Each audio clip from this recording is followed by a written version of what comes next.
Hola familia, muy buenas tardes, un saludo, soy Luis, están en la caja de Pandora, os dejo aquí con el póster y nada, ahora aparezco con novelas distópicas y profecías cumplidas con Juan Benito Rodríguez y Carlos Senra. Hasta ahora familia. Pues vamos a entrar ya con Juan Benito y Carlos Senra a saludarlos y a estar aquí con nosotros para la tertulia. Un saludo Juan, un placer conocerte. Hola, buenas tardes, Luis. Un placer estar aquí contigo y con Carlos. Muchas gracias. Y Carlos, un saludo. Un saludo, Luis, buenas tardes y gracias por esta nueva oportunidad de producir y conducir nuestra tertulia 35. ¿Todo bien por allí, por Badalona? Carlos, te quería comentar que estás usando el croma. Cuando tú te acercas, se te ve la glándula pineal activa y también la nariz. Quiero decir que se borra el tema y los dientes se te ven negros.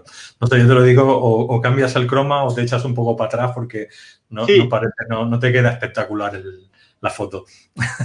No, o vamos a perder audiencia además o vamos a pasar a una categoría distinta que quizá no nos convenga. A ver, ahí está. La ¿Qué iba a decir? categoría, digamos, holística surrealista. Vale. Juan, ¿qué iba a decir usted?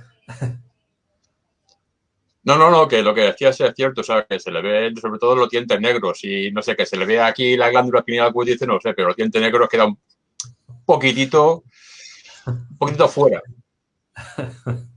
Pero bueno, Bueno, no se Carlos tiene preocupe, sitio vamos con a inaugurar una forma original de conducir tertulias, que es que tapando la boca, como hacen los futbolistas cuando le dicen otra cosa al otro, y se tapan o quizás Carlos, pues se estén insultando que ya y no está quieren salir. inventado, que se llama mascarilla. Que no te pongan la mano, Sí. que existe la mascarilla para eso.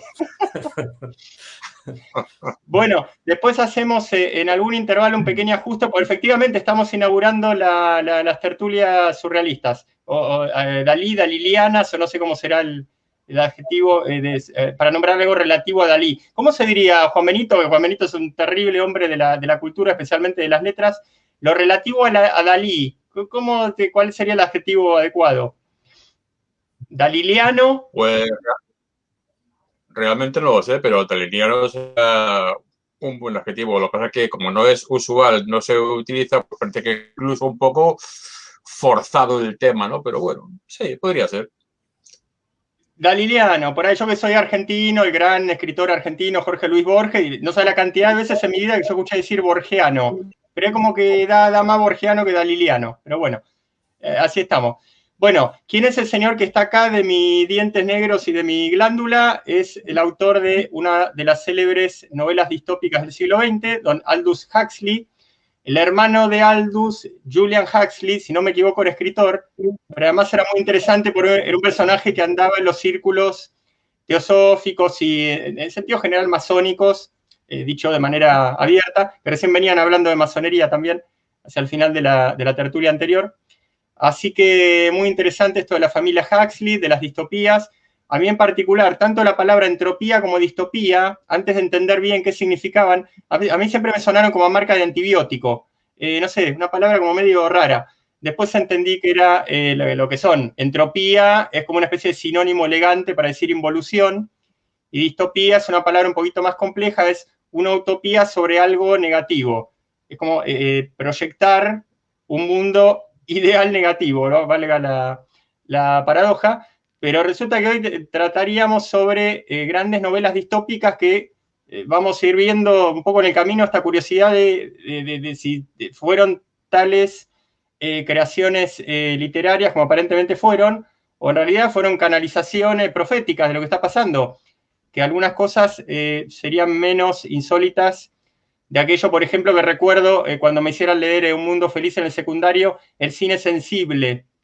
La persona se sentaba en una butaca así de medio inimaginable y al presionar sus dedos se le transmitía sensibilidad de temperatura, de sonido, bueno, una cosa alucinante. En definitiva, bueno, el protagonista es Juan Benito Rodríguez Manzanares para hablarnos de estas cosas, poeta, escritor, dramaturgo, creador de una orden literaria, al menos, de una lengua artificial, literaria también, conferencista él, el escritor más prolífico en lengua valenciana, Así que realmente todo un lujo tenerte, Juan Benito. Y bueno, Juan Benito, ¿qué es una distopía? Eso que a mí me sonaba antibiótico. ¿Cómo se explica más correctamente de tu parte?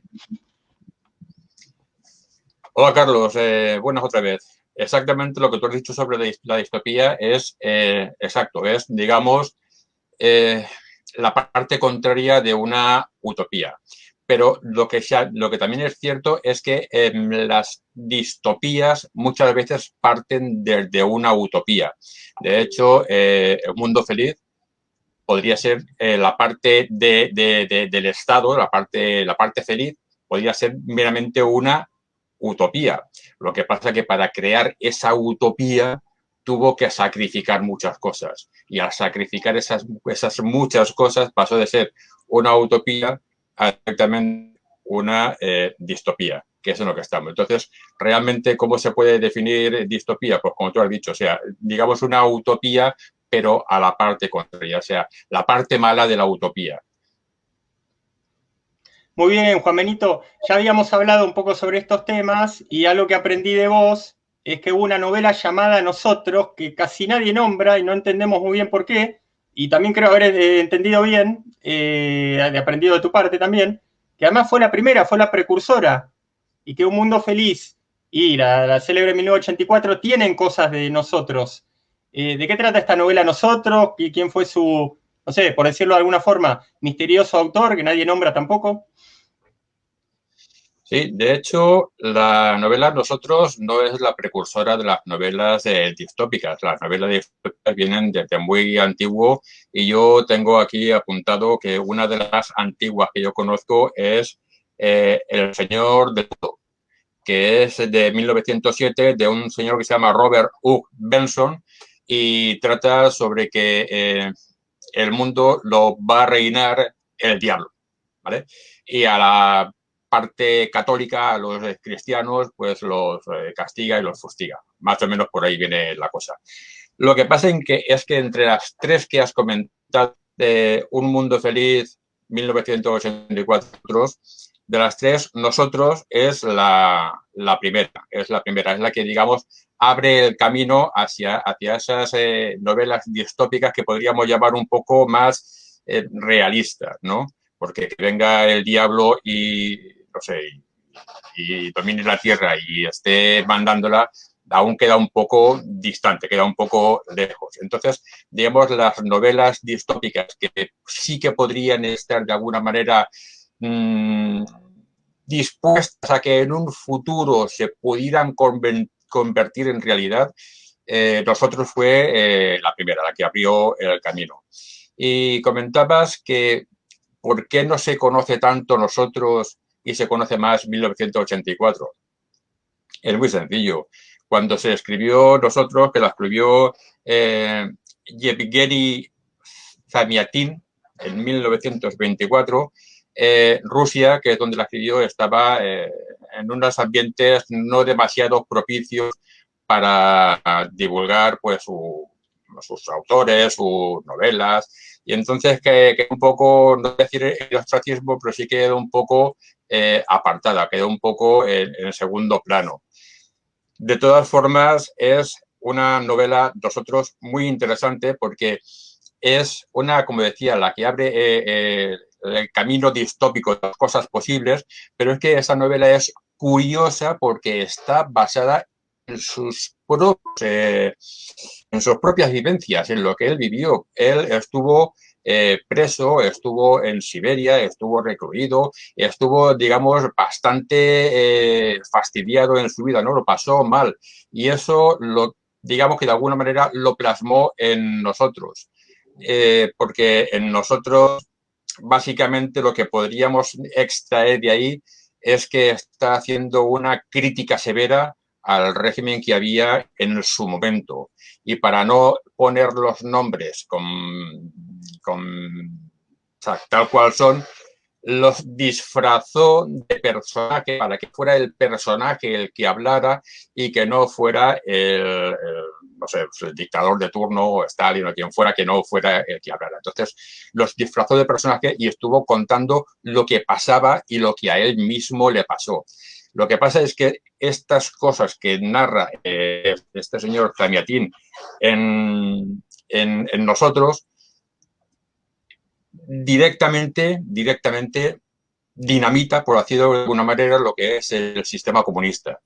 Y como sabemos, el sistema comunista no existe o no es bueno o no ha sido todo lo bueno que podría ser en diversos países, que incluso los que tradicionalmente se han auto como comunistas ahora también están liberalizando, o sea, no han perdido un poquito el apellido de comunista, se han unido un poquito más a...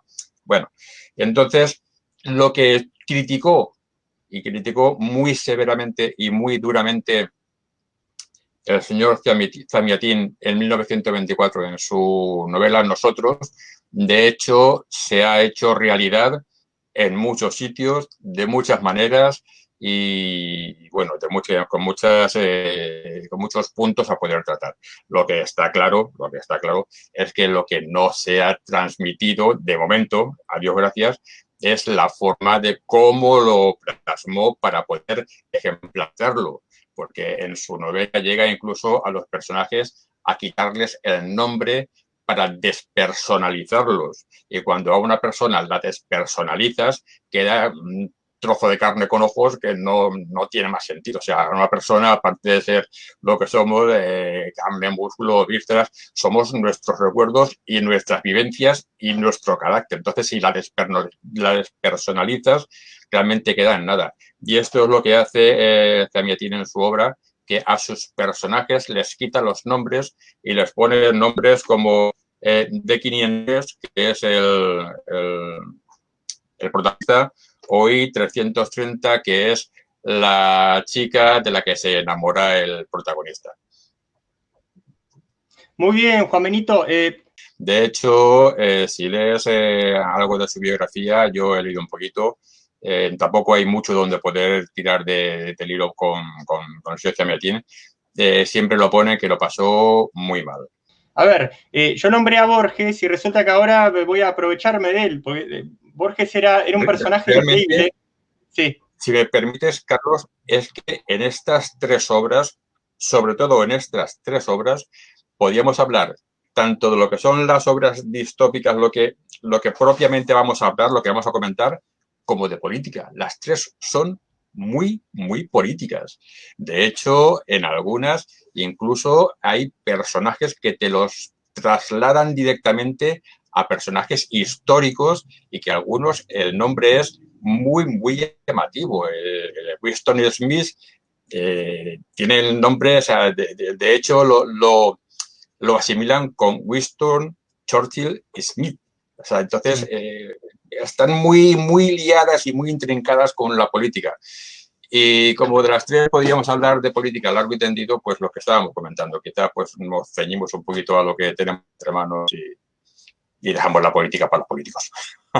Sí, Juan Benito, estaba empezando a comentar que lo mencionaba Borges y voy otra vez a tirar de él. Borges era un personaje tan increíble que a mí al menos, que soy bachiller en letras, siempre me gustó leer, escribo y bueno, etcétera, me pareció un personaje más interesante fuera de la literatura que es la literatura. ¿Por qué? Porque Borges tenía una cosa increíble, que era hablar en poesía.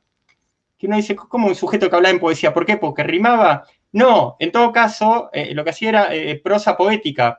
Cuando hablaba, era increíble escucharlo. Era como escuchar una obra de prosa poética. Y encima a veces tenía una ironía tan fina que directamente era una obra de arte. Él, no por nada, uno de sus ídolos, por llamarlo de alguna forma, literarios era Chesterton, un gran genio de la ironía, de la literatura y aparte con una base de crítico cultural y periodista. Y después él era admirador de un argentino llamado Macedonio Fernández, que era un genio, era metafísico, escritor aparte de humor absurdo, de ironía. Y bueno, ya yendo a algún comentario concreto de Borges, él en un momento decía algo muy interesante. No lean algo porque todo el mundo se los nombra, como por ejemplo, y concretamente decía, no lean la Divina Comedia, creo que también nombraba el Quijote, porque alguien se los nombre. Y cerraba esta idea con algo muy interesante. Si ven una de esas obras supuestamente que no pueden dejar de leer porque alguien se los dijo y no les llama la atención, debe ser porque no fue escrita para ustedes. Así que fíjense la profundidad del pensamiento de nuestro amigo Borges. Entonces, a raíz de esto, toda mi vida escuché nombrar 1984, si no me equivoco, se hizo una película también, y jamás sentí el más mínimo interés ni en ver la película ni en leer el libro. Entonces, bueno, vamos a aprovecharte para que, a quien no conozca 1984, entre los cuales está Carlos, si nos pudieras hacer un breve resumen. Sí, con respecto a lo que has dicho sobre las veces que te dicen, lee este libro, mira aquella película, y luego a lo mejor lo lees o ves la película y es como dice Borges, como dices tú, que no es para ti, eso es muy habitual. Pero es muy habitual porque todas las personas no tenemos los mismos gustos. Y a lo mejor yo veo una película de miedo que me encantan y te digo, Carlos, ve esta película o lee este libro que te vas. Y a lo mejor a ti te gustan más las películas, no sé, pues de tipo del oeste, y tú dices, bueno, pues me recomiendas algo que realmente no va para mí. O sea, eso. Y también hay veces que te recomiendan tanto algo que te haces una idea que a lo mejor exageradamente desorbitada de lo que te están ofertando, de lo que te están dando a conocer. Y cuando llegas a leerlo o cuando llegas a verlo, dices, bueno, pues yo me había hecho una idea así de grande y resulta, bueno, pues que es normalito, no es más allá. Bueno, vamos con 1984. 1984 es una novela distópica, claramente distópica, y aparte de las que se pueden cumplir, y de hecho hay muchas personas, muchos entendidos, muchos historiadores que han acuñado la palabra orwelliano para significar lo que está pasando, por ejemplo, ahora en la actualidad. Y ahora, por ejemplo, en España, que es donde yo vivo, está pasando mucho. En 1984 se plasma un mundo donde hay un partido, se llama el Partido Único, donde hay una persona, un ente que es el Gran Hermano, que el Gran Hermano es al que todas las personas de ese sitio tienen que amar. De hecho, el amor está prohibido, está perseguido, porque el amor dicen que es algo así como la libertad, como tener libertad. Y entonces el amor lo prohíben. Lo prohíben hasta el punto de que si te ven o si te veían ahí teniendo pues, relaciones y tal, igual la policía del pensamiento podía llevarte para llevarte a la habitación 101 donde te lavaban el cerebro y demás.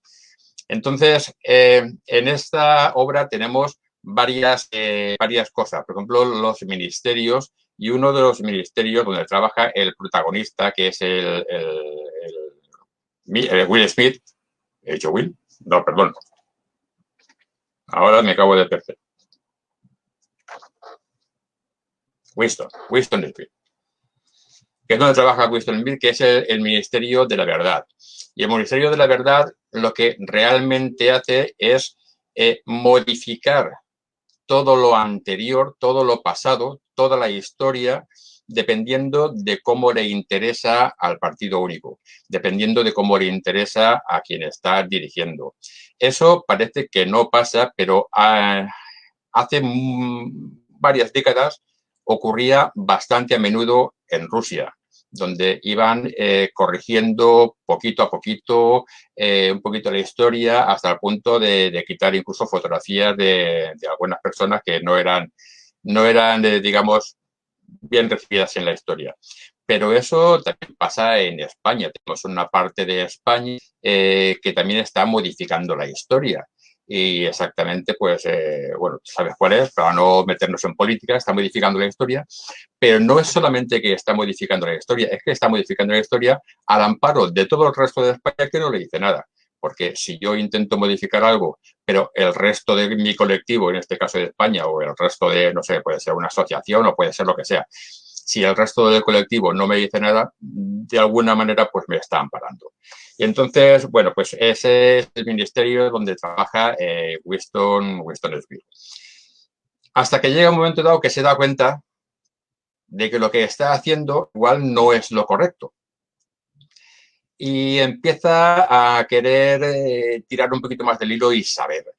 En ese impasse conoce a Julia, que es una chica, una mujer que también tiene ese tipo de inquietudes, ese tipo de pensamientos de que realmente lo que está viviendo o lo que le están haciendo vivir no es exactamente lo que ella consideraría como lo mejor, ¿no? O sea, como lo que tiene que ser. Y entonces los dos empiezan a tener pues un romance, una historia de amor. Para tener esa historia de amor tienen que apartarse, tienen que irse lejos, tienen que irse a los campos porque está todo plagado de cámaras, de pantallas donde el gran hermano se proyecta y desde la pantalla con los micros te puede escuchar, te graba, luego te tiene incluso en casa, estás controlado. Y entonces se van lejos. Y aún a pesar de irse lejos, tienen que buscar un trocito de ese campo, un trocito de ese lugar donde hayan cámaras, porque incluso hay cámaras colgadas de los árboles y de las hojas. Entonces es una persecución, digamos, pues eso, un gran hermano, o sea, una cámara que te está viendo siempre. Los dos se apuntan o leen un libro que ha escrito alguien que dicen que está en una entidad, una asociación que le llaman la Hermandad. Y la Hermandad parece ser que ellos pensaban que era o estaba dirigida por una persona que realmente, ¿cómo decir?, estaba en contra de Gran Hermano, estaba en contra del régimen establecido, pero no era así.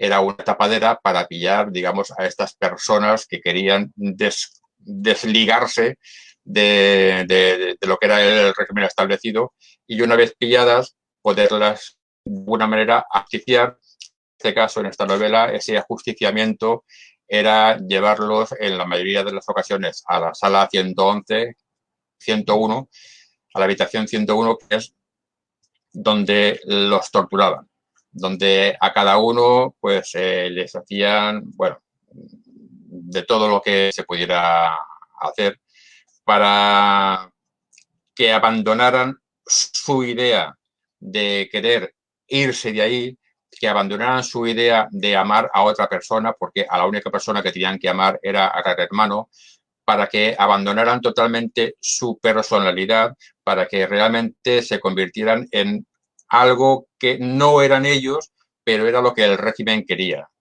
Y es trágico, a mí lo que más, digamos, me impactó, o una de las cosas que más me impactó, y fíjate que lees libros y pocas veces te acuerdas literalmente de lo que dice un libro, porque sería imposible que te acordaras de todo. De hecho, yo hay muchas veces que leo el libro y luego no me acuerdo que lo he leído, y todo, pues sí, es verdad, lo leí, pero...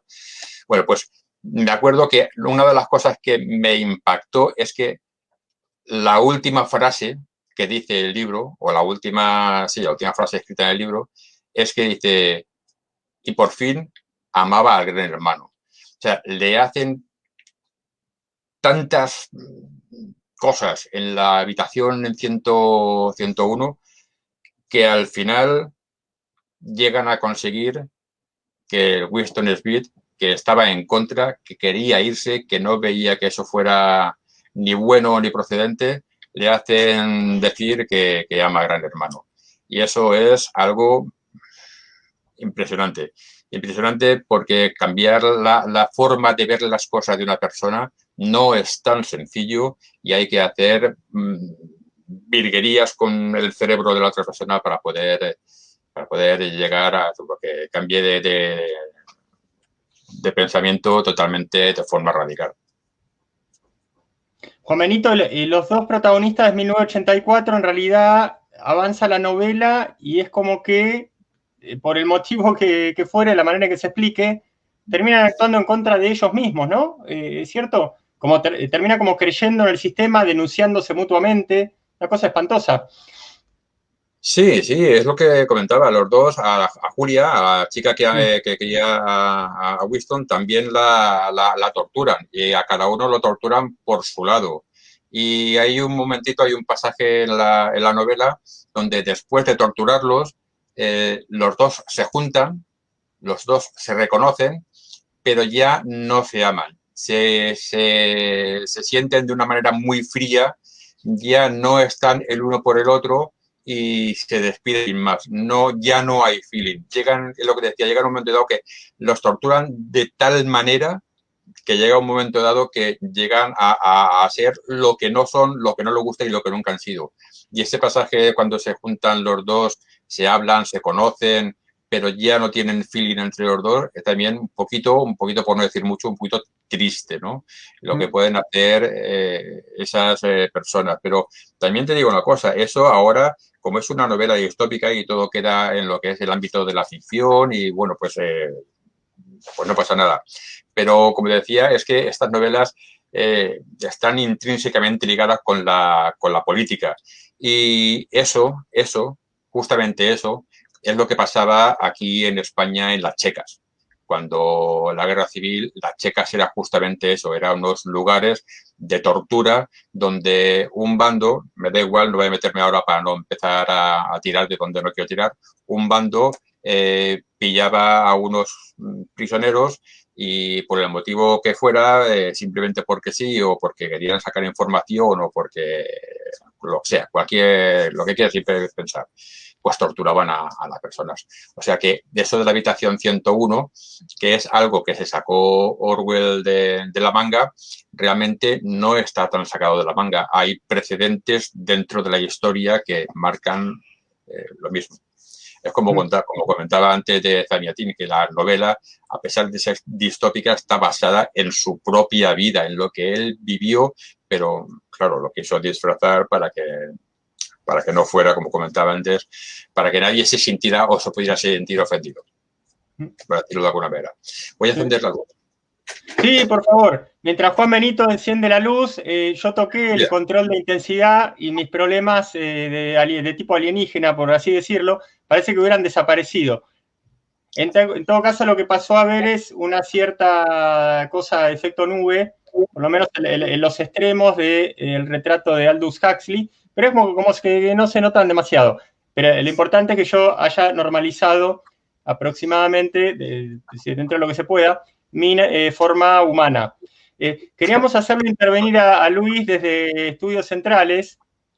Luis, que está a cada momento con la PNL y con la manipulación del lenguaje. Y a ver, Luis, y con la ingeniería social, ni hablar, el tema de tu interés y del mío también. De paso anticipamos, protagonista de la semana que viene, un gran genio de la ingeniería social y de la geopolítica, Adrián Salvucci, nuevamente entre nosotros. A ver, Luis, esto de que hacia, creo que medio de los 90, ¿no? Aparece Gran Hermano como programa, si no me equivoco, en Holanda, y después se empieza a entender como la peste. Por Argentina, por Brasil, estoy en Suecia, creo que Suecia tiene Big Brother, en ese caso lo llaman en inglés. Los programas Gran Hermano, que por si hace falta aclararlo, no está mal sospechar que tengan que ver con esta novela distópica y con el panorama que ella nos muestra. ¿Son una obra de ingeniería social o esta gente es medio tonta, no se da cuenta que al menos subliminalmente puede predisponer a la gente a lo que se está viviendo en España, por ejemplo? Bueno, yo antes de entrar en lo que me estás diciendo, con lo que estabais comentando antes, bueno, están cambiando el lenguaje de las palabras, de las cosas, ¿no? A nivel político estamos viendo, como dices tú, a través de la programación neurolingüística, cómo ellos palabras que hasta ahora tenían una cordura, les ponen ellos un metalenguaje, lo cambian, lo modifican, la gente se lo traga y luego no hay nadie que proteste por lo que estoy viendo, ¿no? O sea, dan por hecho cosas que a lo mejor no pasa nada si son unos meses, pero si son unos años, pues ya se quedan como metidos, ¿no? A fuego dentro de la juventud y de la gente que viene y ya no se acuerda que había otra dinámica, ¿no? De cómo nombrar las cosas. Entonces, eso es lo que yo estoy viendo que está pasando, que ahora es demasiada restricción, ¿no? En ese aspecto, porque a nosotros nos están, si decimos la verdad tal como es, pues nos censuran porque no están dentro de lo políticamente correcto, de lo nuevo, del nuevo neolenguaje que ellos están aplicando, ¿no?, en el día a día. Y entonces yo creo que todo empezó hace ya años, como tú estás diciendo bien. Y sí, es un estudio. El Gran Hermano para mí es un estudio que se hizo en su momento, ¿no?, o todavía se seguirá haciendo, para ver el comportamiento de los seres humanos. Pero realmente si yo tuviera que participar en un programa de eso, me vería muy tonto, porque es lo peor de lo peor de cómo el humano, ¿no?, entra en cosas muy básicas. Pelea, guerra, amores, pero realmente no tiene contenido de nada. Entonces, la gente lo que le gusta ver es algo que, desde mi punto de vista, no te va a aportar casi nada a tu vida y no tiene sentido ver este tipo de programas. Pero esto lo han hecho el Gran Hermano a gran escala, planetaria ahora mismo, en el sentido de que han metido unas leyes restrictivas con ciertas cositas que no se pueden hablar, y estamos viendo que el Gran Hermano ya está aquí. Y entonces yo le decía a mi mujer hace años atrás, digo, yo voy a decir una palabra que suena mal, pero yo pienso que la gente es muy tonta, ¿no? Y me decía, hombre, no, la gente no puede ser tan tonta. Pues ahora mi mujer me confirma que la gente es tonta. Es tonta, por no poner otra palabra peor, en el sentido de que hemos visto que están pasando cosas que la gente las está dando por buenas y nadie está meditando de que eso puede ser de otra manera. Entonces, todas estas distopías que se hicieron en la antigüedad, tanto a nivel de libros como a nivel de series o de películas, yo creo que al final han reprogramado la mente humana de tal manera, sobre todo a través de la televisión, que ha hecho mucho daño. Cuando digo televisión, puede ser desde un Netflix hasta un cine, pasando por un noticiario, un programa de estos de salsa rosa.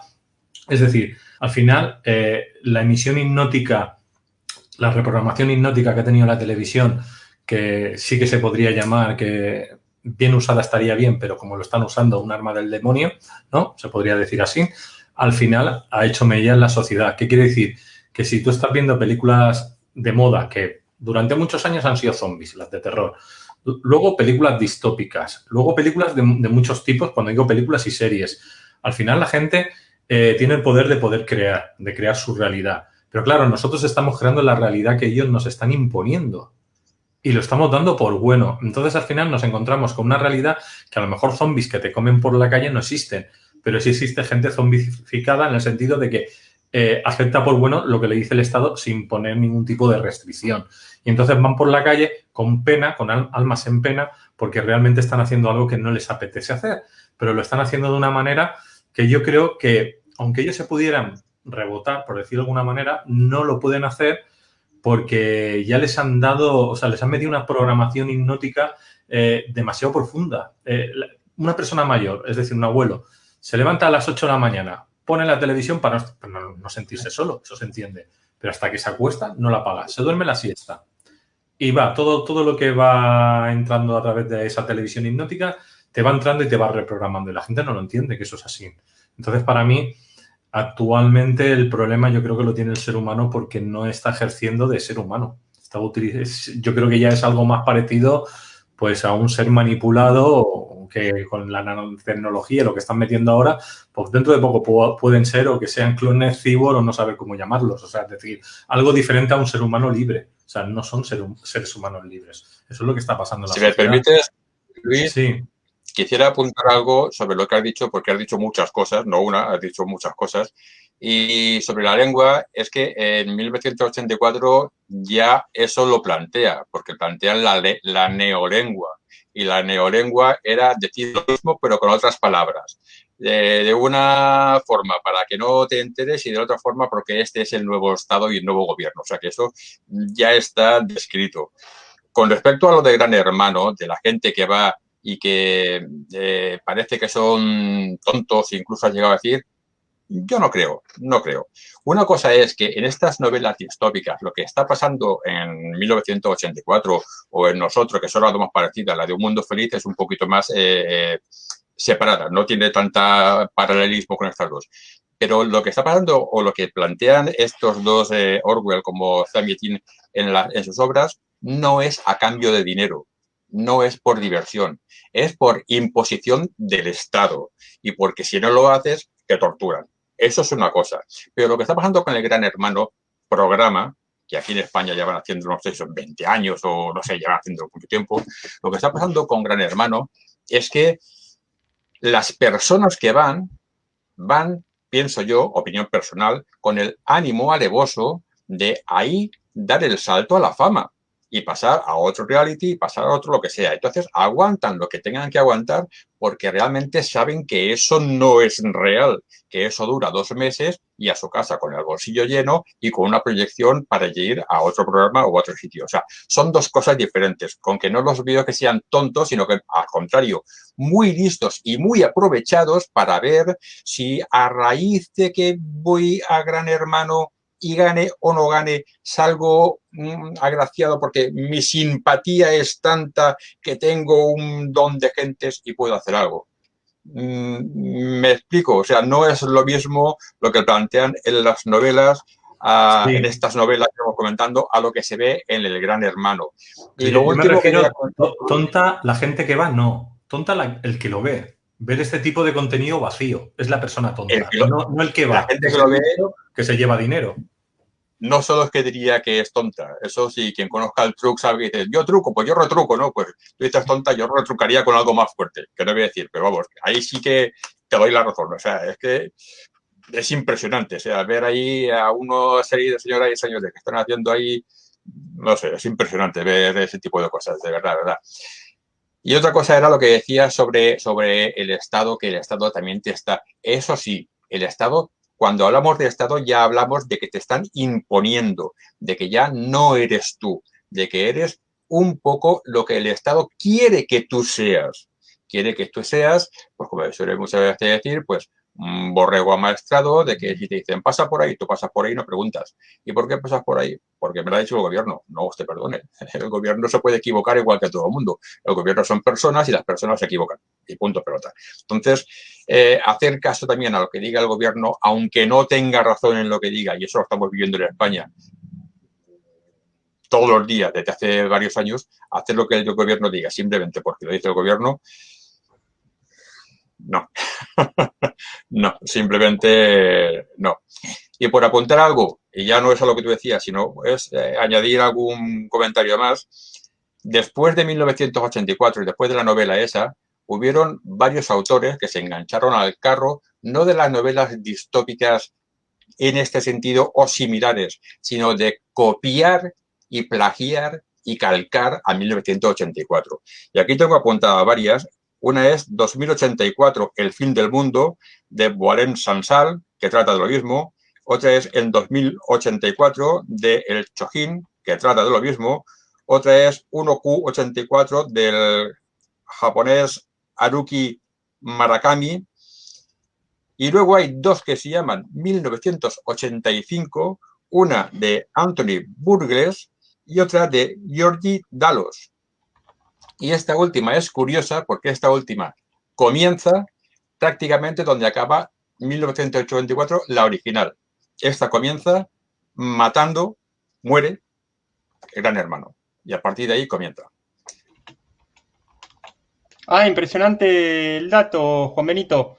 Teníamos justamente, yo tenía al menos en mente lo que habíamos hablado cuando producíamos esta nota, que como que hubiera habido una supuesta importante novela distópica desconocida, más desconocida que nosotros, pero resulta que luego de 1984 se produjeron unas cuantas. Algunas de estas, por más que hayan sido plagiadas, que paradójicamente a veces no desmerece cierto tipo de creación de acuerdo al valor que tenga. Justamente, ¿tuvo cierto valor o realmente son copias groseras y de mala calidad? Pues yo no he leído todas y la que he leído simplemente es, ¿cómo decirlo? Una copia normalita, baratita. No le puede hacer daño a 1984 porque no la supera. Si la superara, diría, bueno, es que realmente, pues la del japonés, la de 1Q84, es que esa, pero es que no llegan a superarla. Y como no llegan a superarla, pues realmente pues se quedan en intentos de hacer buenos intentos, buenos libros. Tienen todos los libros, como dijo, no recuerdo quién, todo libro, por malo que sea, tiene algo bueno. Entonces, son libros que tienen algo bueno, que, vamos, que es una lectura entretenida, pero que no pueden hacerle daño a 1984 porque no son igual. Y estas que he dicho, estas 5 que he dicho, es un poco por tirar del grito y decir algo, porque, a ver, hay más de este mismo estilo. Igual que distópicas también hay 50.000, hay 50.000. Pero en ese mismo estilo, pues, serían las más representativas. Juan Benito hace unos años recibió un regalo familiar que era una novela futurista de ciencia ficción de Italo Calvino. Vos recién contabas que a veces te olvidaste que leíste ciertos libros. Yo me acuerdo de que leí este libro, me acuerdo que era de Italo Calvino, pero no recuerdo el nombre. Lo que recuerdo que era bastante interesante. Y Italo Calvino aparte tiene como cierta celebridad, aparte como que se promociona o se promocionaba bastante bien. ¿Qué juicio tenés acerca de este autor italiano de ciencia ficción?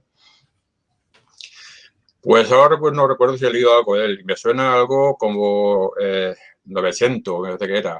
No, perdón, Italo Calvino no, era un señor que vive en los árboles. ¿Era ese, no era? Un No, señor que... estaba como ambientada en la Luna, como una comunidad humana que se traslada a la Luna, muy delirante, muy bien hecha, realmente. Sí. No, esa ni la conozco. Yo es que me parece que Italo Calvino leí una que no sé si era 900 o esta que era El varón rampante, que una es de la que vive en un barco, es un señor que nace en un barco, vive en un barco y muere en un barco. Y una vez intenta salir fuera del barco, pero como había vivido toda su vida en el barco, sin salir del barco, no era de ningún país, no tenía carnet, no tenía nada, no tenía raíces en ningún sitio, cuando bajó del barco dijo, ¿y qué hago yo aquí? Y se volvió a barco. Y la del varón rampante es que un día pues el señor se cabreó, tuvo sus rifirrafes y decidió vivir en la copa de los árboles. Y se subió a una copa de un árbol y fue de copa en copa del árbol sin bajar al suelo. O sea, un poco que no sé si calificarlo como distópico o simplemente una novela rara, absurda, no sé, curiosa. Yo aquí quería preguntarte, todas estas novelas distópicas, cuando empiezan, lógicamente el que la crea, esa novela distópica, probablemente tenga información de algo que está por detrás y que realmente lo han hecho aposta o es una invención, vamos a decir, de ciencia ficción y no tiene nada que ver con un movimiento que esté por detrás para llegar a donde hoy en día hemos llegado. Pues muchas tienen información. Lo que pasa es que la información, como decía de Zamiatín, la deforman o la cambian para luego no que nadie se sienta ofendido o que nadie se sienta señalado. En la de Un Mundo Feliz, que queda por comentar, falta eso. O sea, o tenemos eso. Hay en su momento, cuando empezó esto de que si la manipulación genética o no genética, pues él supo aprovechar eso. Ahora, últimamente, acabo de leer una que es de 2005, me parece, que es de un británico de ascendencia japonesa, parece que era japonés, pero se cambió la nacionalidad, que es Izuku Isaguro, más o menos, que es Nunca me abandones. Y Nunca me abandones lo que trata es el tema de los trasplantes, pero de los trasplantes con clones. O sea, yo soy una persona que tengo posibles para poder hacerlo, yo encargo mi clon y cuando a mí me haga falta un hígado, mi clon me lo da. Pero es que los trasplantes está ahí. Entonces, ese tipo de cosas está ahí, esa información la tiene. Lo que tiene que hacer esa persona, ese escritor, es saber coger esa información y no ponerla tal cual es. O sea, no decir, y el señor fue y se fue a un hospital esperando que llegara un hígado. No, el señor tiene que buscarse su hígado. ¿Y cómo se lo busca? Se lo busca creándose un clon. Ahí está la capacidad del escritor para coger una información real y poder hacerla, poder novelarla para que, en este caso, pues no se sientan aludidos los hospitales o personas intermediarias o quien traquichea con tu hígado. O sea que la mayoría de veces sí que tienen información de alguna manera.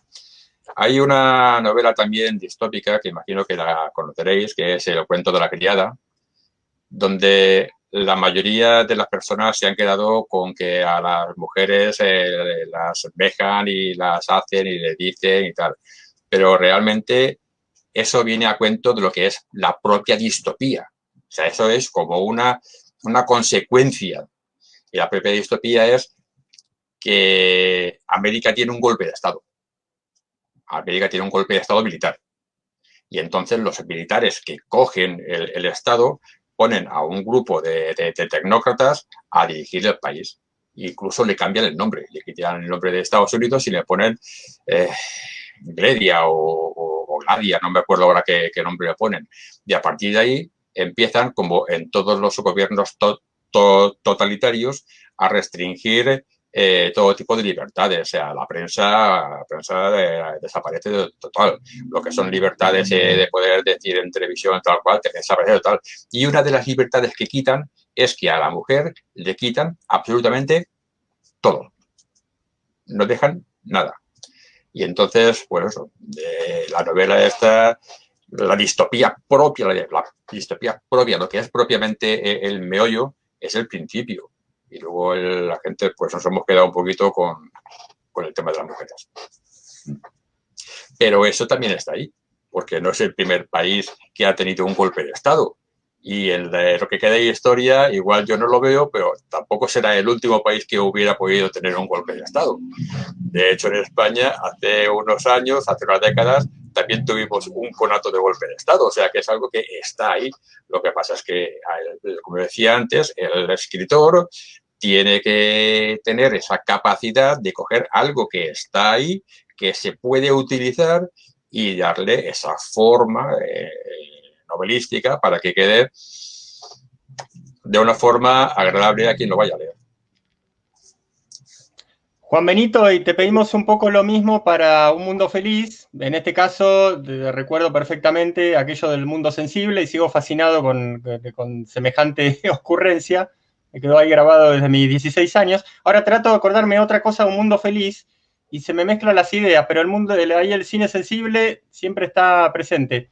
Entonces, un pequeño retrato de esta obra genial de Aldous Huxley. Esta novela, de las tres que vamos a tocar o principalmente vamos a hablar de ella, como comentaba antes, es un poco la que está más separada, porque no trata el mismo tema o no lo trata de la misma manera.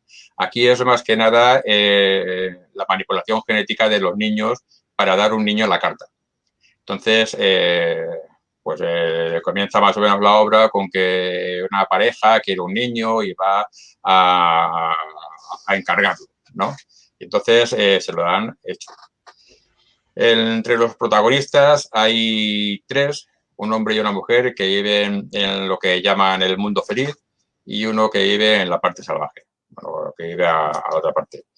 Y entre los que viven en el mundo feliz se dan cuenta, igual que pasa en las otras, que eso no es realmente lo que tendría que pasar, que tendría que haber albedrío, que tendría que haber de todo, bueno y malo. Porque, como decía antes, de una utopía de crear un mundo en el que las personas siempre estuvieran felices y no tuvieran padecimientos de nada, se convierte en una distopía, porque para poder crear esa utopía tiene que sacrificar cosas como la familia, como el amor, como los amigos, y entonces cuando sacrificas a cosas tan importantes como familia, amor, amigos, para crear un mundo que sea feliz, realmente ya no sé si es tan feliz, porque ya esa felicidad viene impuesta dependiendo de lo que ese señor, que en el mundo feliz tiene un nombre que se llama Mustafa o así, lo tengo por aquí apuntado, Mustafa Mond. Mustafa Mond es el equivalente a lo que sería el bienhechor en nosotros y el gran hermano en 1984. Pues bueno, la pareja esta, al final, lo destierran y él, al final ya de la obra, resulta que intenta vivir en un sitio apartado, como si fuera un ermitaño, o sea, no queriéndose meter en nada, pero no le dejan, porque ya era una persona conocida, una persona célebre, y entonces empiezan ahí un poco no voy a decir a hacer la vida imposible, pero sí a estar con él, a querer. Y entre la gente que va a verlo y a hablar con él, llega su querida, su mujer, con la que él tenía como amante, y después de tener un revolcón por todo lo alto, se separan y él se suicida. En cambio, la persona que vive en la parte salvaje, que en el libro lo llaman John el Salvaje, así de sencillo, vive más feliz. Igual no tiene todo lo que tienen las personas dentro del mundo feliz, porque a lo mejor le falta pues cosas que no se la puede dar en la parte salvaje. Pero lo que sí que tiene en la parte salvaje es el afecto, es el tú a tú con las personas, el poder, pues decirlo de alguna manera, el poder abrazar a las personas y no como está pasando ahora mismo, que ves a alguien conocido y no puedes ni darle la mano. O sea, eso te deja un poco tirado para atrás, ¿no? Entonces, lo que tiene el salvaje es que tiene su albedrío, tiene sus emociones, puede expresarlas y puede vivir feliz. Y básicamente eso sería un poco la del mundo feliz. El tema es el de la ingeniería genética, en el que tratan de darte los niños a la carta. Y eso, como estaba comentando antes también con Luis, eso es algo que ya se puede hacer. De hecho, hay empresas que incluso te lo pueden facilitar. Si tú quieres, no, yo quiero con los ojos azules y con las orejas como la del señor Spock. Te lo fabrican, o sea, no hay ningún problema. Lo que pasa es que ahora ya no es que haya la tecnología adecuada para poder hacerlo, sino que ahora lo que hay son implicaciones morales, éticas, religiosas, si eso es bueno, si no es bueno, si te crees Dios, si no te crees Dios, si, bueno, son otro tipo de cosas que no tienen nada que ver con la tecnología. Muy bien, Juan Benito. Juan Benito, ¿por qué sería importante leer si es que es importante? Que si es importante leer, como respirar, es igual de importante que respirar. De hecho, si uno no respira, se muere. Eso está claro, ¿no? Eso lo sabemos todos. Pero si una persona no lee, realmente se está privando de mucho. Una persona que lo lee ya no solamente el típico o el típico ejemplo de decir, es que cuando abro un libro me transporta a lugares que yo no he estado y la ficción que me cuenta me hace vivir unas aventuras que dan... No, es que ya no es solamente eso, que te hace tener unos momentos entretenidos, unos momentos distendidos, unos momentos de pasarlo bien, sino que cuando lees adquieres cultura.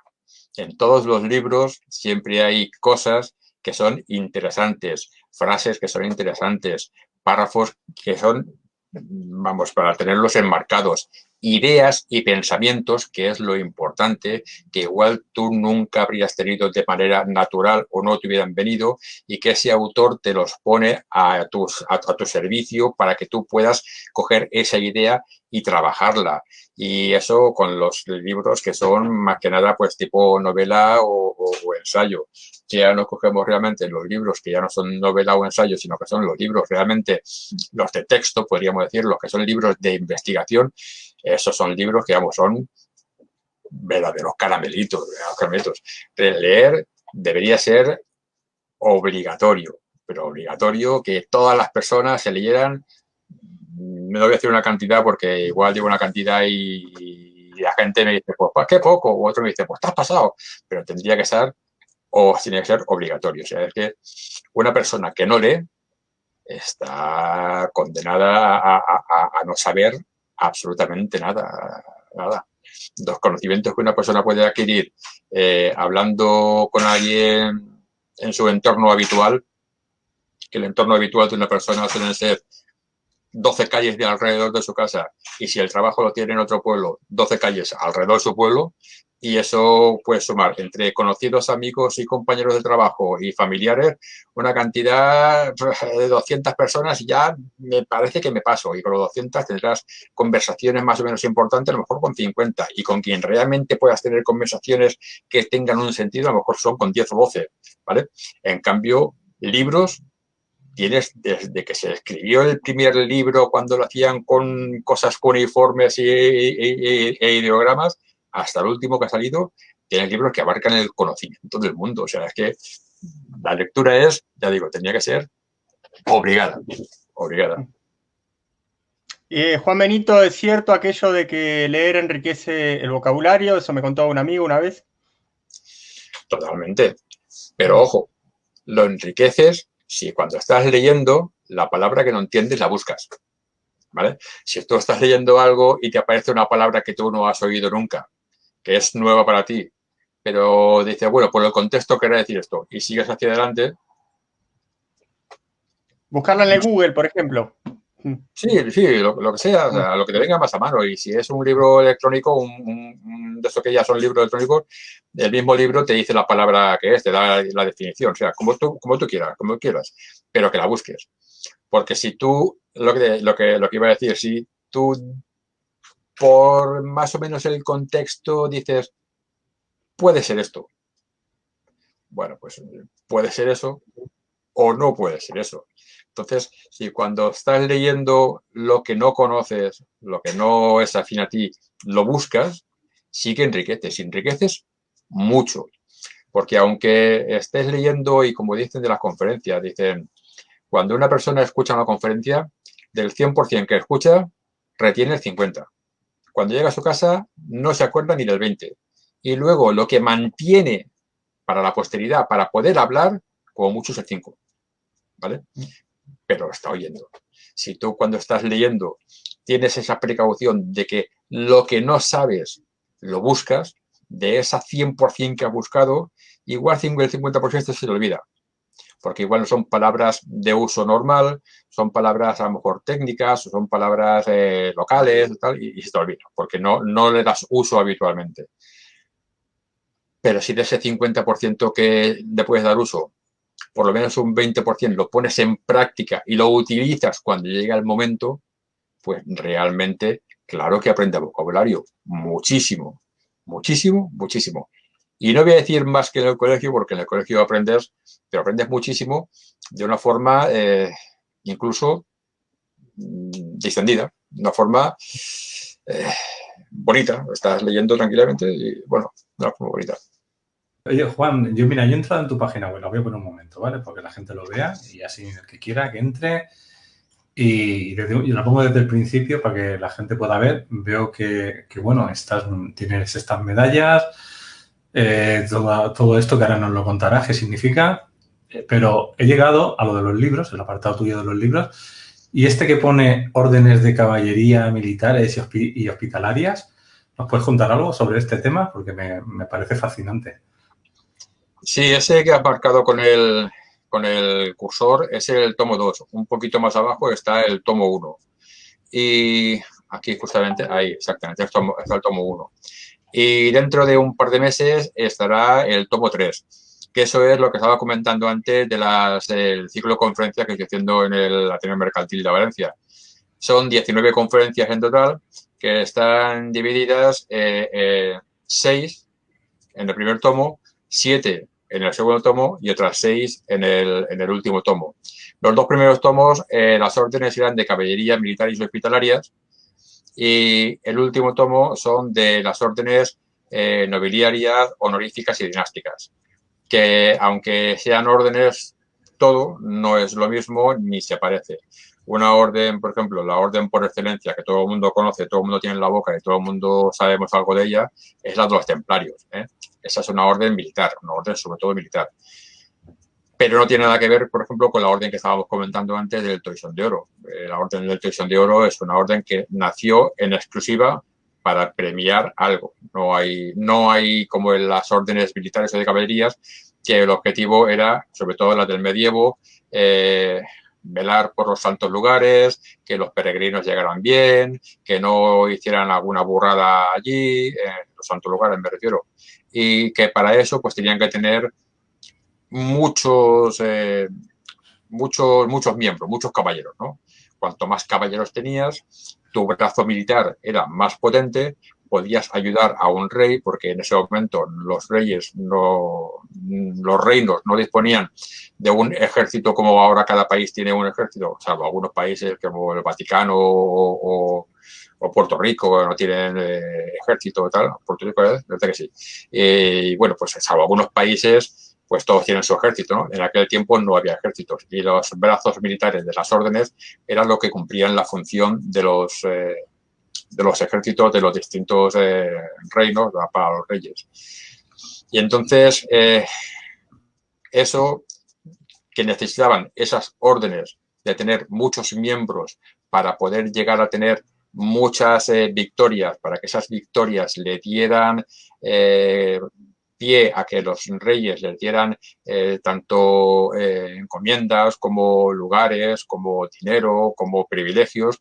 No le hace falta a otras órdenes como la del Toisón de Oro o la de la Jarretera o la de San Fernando, que no tienen nada que ver con eso. Entonces, los dos primeros son de órdenes de caballería, militares y hospitalarias, que son básicamente todas las que se crearon en el medievo, y muy poquitas ya han salido casi del medievo. De hecho, algunas ya están fuera del medievo, sobre todo las españolas. Y otra cosa son las órdenes nobiliarias y dinásticas, que se pueden crear en cualquier momento dado, pero la mayoría se crearon hace muy poquito, hace 200 años, 200 y pico años se crearon la mayoría de este tipo de órdenes, y que no tienen nada que ver. Y bueno, pues por apuntar algo, el mes que viene me queda la conferencia que hace 19. Y el mes que viene acabo el ciclo después de 3 años y medio de conferencias seguidas. Y bueno, pues acabo el ciclo y la acabaré con la Orden de San Hermenegildo. Que la Orden de San Hermenegildo, según dicen todos los estudiosos, es la orden más española que hay.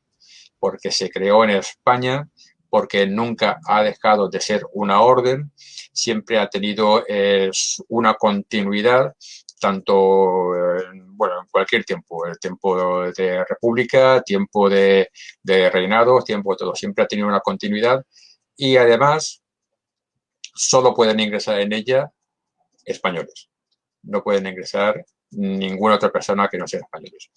Lo único que, como decía antes, esa orden es puramente militar, y a una persona que se lo merezca, por ejemplo, vosotros dos os lo merecéis, no os la pueden dar porque no sois militares. Salvo ese pequeñito detalle, la Orden de San Hermenegildo es una de las órdenes más, representativas del Reino de España. Lo que antes de cerrar, yo voy a volver a compartir otra vez la pantalla, ¿no? Porque todas estas órdenes, medallas de oro y caballeros de la cruz, todo esto que hay por aquí. La que tenías antes con el cursor arriba, una que pone medalla, antorcha, medalla internacional, antorcha dorada por la paz, esa, bueno, a todos les tengo cariño, ¿no? Porque todas tienen su historia y sus cosas, pero es que esa me la dio la UNESCO. Y entonces, cuando la UNESCO te da una medalla, pues resulta, como digo muchas veces, que mal no lo estaré haciendo. Porque si te la da la UNESCO, no, si pulsas, verás dónde está el medallero, que hay más de las que están aquí. Eso es Google. Y tiras para abajo hasta que salga. Aquí. Ahí.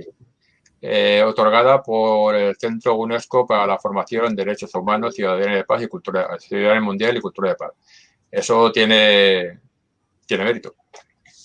Las demás medallas también las tengo a todas mucho cariño, porque una me la ha dado el Reino Puño de Kitara, otra me la han dado de la Casa Real de Hawái, otra me la han dado el Foro Cum Laude, otra me la han dado aquí, bueno, me la han dado de varios sitios, pero esa exactamente, pues como decía, como he dicho, cuando te la da la UNESCO y la UNESCO se fija en ti y llegas en un trabajo, realmente es, pues eso, pues, por un trabajo de toda la vida, pues realmente mal no lo estoy haciendo.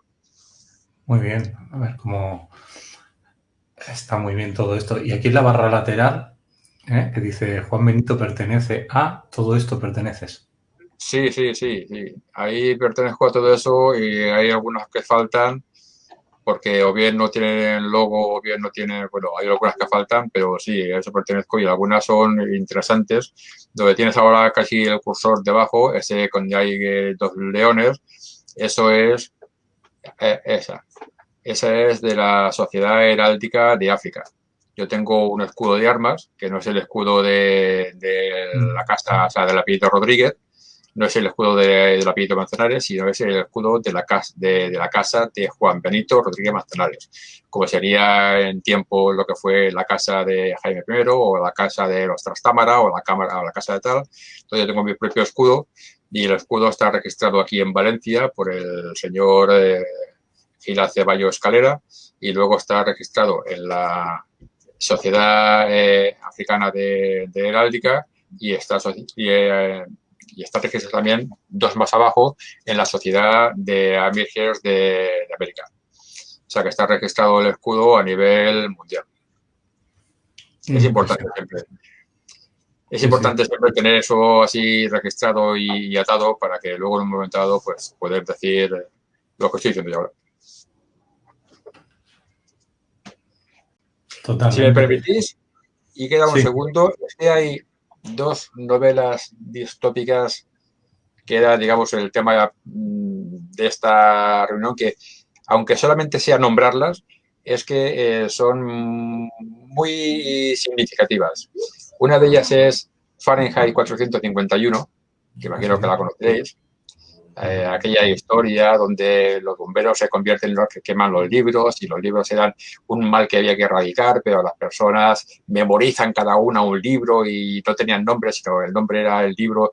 Esa es muy importante, sobre todo por lo que estamos hablando y por lo que es la literatura y leer, hasta el punto de que es importante de que esta distopía lo que hace es preservar los libros, o sea, aunque caigan rayos y quemen los libros hay que preservarlos. O sea, esa de Fahrenheit 451 me parece de verdad impresionante.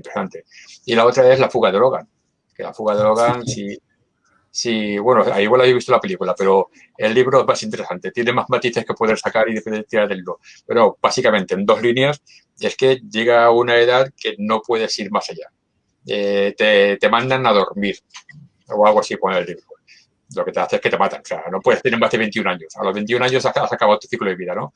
Entonces, esa también me dejó un poco parado, ¿no? Porque aquello de que como cada vez la esperanza de vida es más larga y ahora podemos vivir hasta los 60, ¿no? Ahora ya hasta los 70, ¿no? Hasta ya hasta los 80. Ahora dentro de poco la generación de mis hijas seguramente vivirán ya hasta los 100. Y que ahí a los 21 ya te quitaban, sobrabas. También me dejó un poco ahí parado.